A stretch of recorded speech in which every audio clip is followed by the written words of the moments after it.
بسم اللہ الرحمن الرحیم۔ السلام علیکم ورحمۃ اللہ وبرکاتہ۔ آج میں آپ کو حضرت لقمان علیہ السلام کی وہ نصیحتیں بتاؤں گی جو انہوں نے اپنے بیٹے کو اپنے انتقال کے قریب کی تھی۔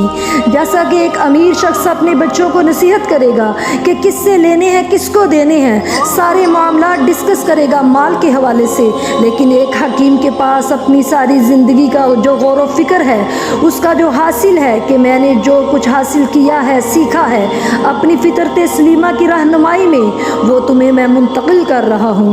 وَإِذْ قَالَ لُقْمَانُ لِابْنِهِ وَهُوَ يَعِظُهُ يَا بُنَيَّ لَا تُشْرِكْ بِاللَّهِ۔ یاد کرو جب لقمان علیہ السلام نے اپنے بیٹے کو نصیحت کی، یا بنی لا تشرک باللہ، نمبر 1 کہ اللہ کے ساتھ کسی کو شریک نہ ٹھہرانا، ان الشرک لظلم عظیم، یقیناً شرک بہت بڑا ظلم ہے اور یقیناً سب سے بڑا ظلم ہے۔ عربی زبان میں ظلم کہتے ہیں کسی شے کو اس کے اصل مقام سے ہٹا کر کہیں اور رکھ دینا، یہ بہت بڑا ظلم ہے۔ اللہ خالق ہے تنہا، باقی سب مخلوق ہیں۔ اب اگر آپ نے کسی کو مخلوق میں سے خالق کے برابر کر دیا یا نعوذ باللہ اللہ کو کسی اعتبار سے گرا کر مخلوق کی صف میں کھڑا کر لیا، نعوذ باللہ معاذ اللہ، تو اس سے بڑا ظلم، اس سے بڑی ناانصافی، اس سے بڑی زیادتی کوئی ہو ہی نہیں سکتی۔ اس لیے پہلی نصیحت یہ فرمائی کہ اے میرے بچے، اللہ کے ساتھ کبھی شرک نہ کرنا، یہ بہت بڑا ظلم ہے۔ دوسری نصیحت یہ کی، یا بنی انہا ان تک مثقال حبۃ من خردل فتکن فی صخرۃ او فی السماوات او فی الارض یأتی بها اللہ ان اللہ لطیف خبیر۔ اے میرے بچے، عمل خواہ وہ نیکی کا ہو یا بدی کا ہو، رائی کے دانے کے برابر کیوں نہ ہو، اور پھر وہ کسی پہاڑ یا چٹان کے پیٹ میں جا کر وہ عمل کیوں نہ کیا جائے، یا آسمانوں پہ کیوں نہ کیا جائے جیسے جہاز وغیرہ میں، یا پھر زمین کے پیٹ میں گھس کر کیا گیا ہو، یعنی یہ سرنگوں وغیرہ میں، جہاں بھی کیا ہو اللہ تعالیٰ اسے لے آئے گا۔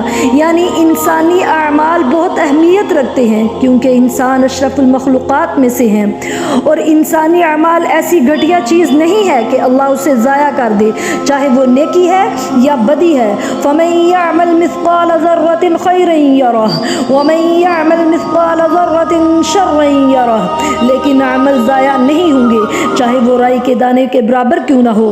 ان اللہ لطیف خبیر، اللہ باریک بینیوں کو جاننے والا ہے۔ اب دو نصیحتیں سامنے آ گئی کہ بیٹا شرک نہیں کرنا، اور اعمال میں دیکھ لو نیکی اور بدی کچھ بھی نہیں چھپ سکتا اللہ سے، خواہ رائی کے دانے کے برابر کیوں نہ ہو۔ جو اعمال انسانی کا ضروری جو ہے وہ ملے گا، یعنی کہ جو بھی اس کے نیکی ہے بدی ہے وہ اس کے سامنے آئے گا، اور اس کا جزا اور سزا بھی اسے ملے گی۔ اور پھر تیسری نصیحت فرمائی، یا بنی اقم الصلاۃ، نماز قائم کرو، یعنی جس اللہ کو تم پہچانتے ہو اس کو یاد رکھنا ضروری ہے، لازمی ہے، ورنہ شیطان تمہیں ورغلائے گا، تمہیں بھٹکا دے گا۔ اور چوتھی نصیحت فرمائی، وَأْمُرْ بِالْمَعْرُوفِ وَانْهَ عَنِ الْمُنْكَرِ، اور اے میرے پیارے بیٹے، نیکی کا حکم دو اور برائی سے روکو، بدی سے روکو، یہ بھی تمہاری خاص ذمہ داری ہے ذمہ داریوں میں سے۔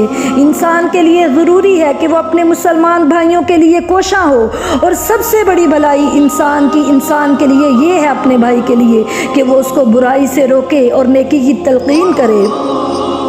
اور پانچویں نصیحت، وَاصْبِرْ عَلَىٰ مَا أَصَابَكَ، اور یہ بھی جان لو کہ اگر امر بالمعروف اور نہی عن المنکر کرو گے تو تکلیفیں آئیں گی، حق بات کہنے کی وجہ سے سننی پڑیں گی، ممکن ہے کہ اگلا آپ کو گالی تک دے دے، تو اس لیے برداشت کرنا، صبر کرنا، لیکن دعوت و تبلیغ کو نہ چھوڑنا۔ ان من عزم الامور، بے شک یہ صبر کرنا، برداشت کرنا، دین کے کاموں کو جاری رکھنا، یہ بڑی ہمت کا کام ہے۔ چھٹی نصیحت فرمائی، وَلَا تُصَعِّرْ خَدَّكَ لِلنَّاسِ، اور دیکھو اپنے گالوں کو پھلا کر لوگوں کے سامنے مت چلنا، یعنی تکبر اور غرور اس انداز میں نہ رہنا۔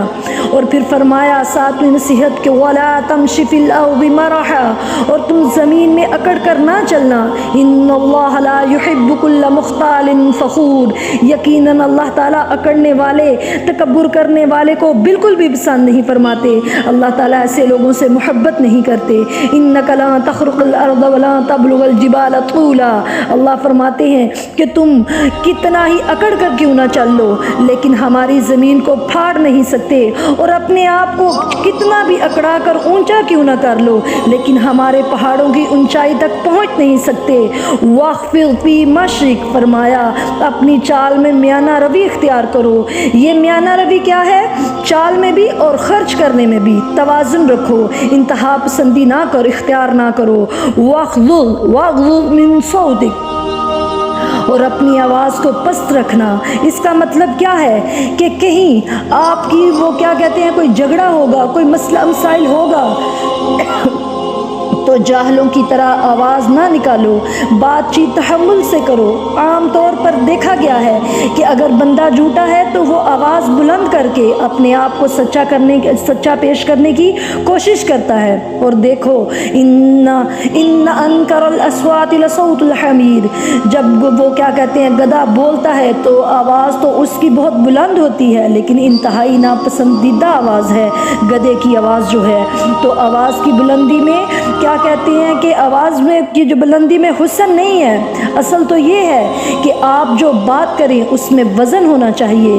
تو یہ تھی حضرت لقمان علیہ السلام کی اپنے بیٹے کو آخری وقت میں نصیحتیں.